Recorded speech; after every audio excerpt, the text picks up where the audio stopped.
একটু জোরে বলেন না সুবহানাল্লাহ। তাহলে আপনাকে যেটা বোঝাতে চাচ্ছি, মানুষ হবে, বাদশা যেমন হবে, একটা গ্রামের মানুষও তেমন হবে।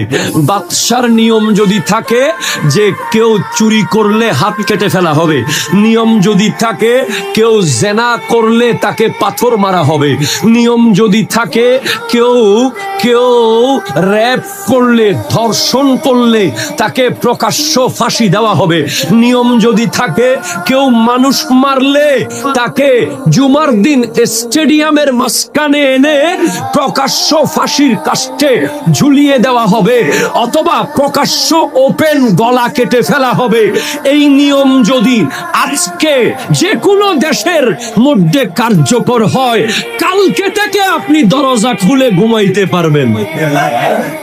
জোরে বলেন না, ঠিক কিনা? জোরে বলেন না।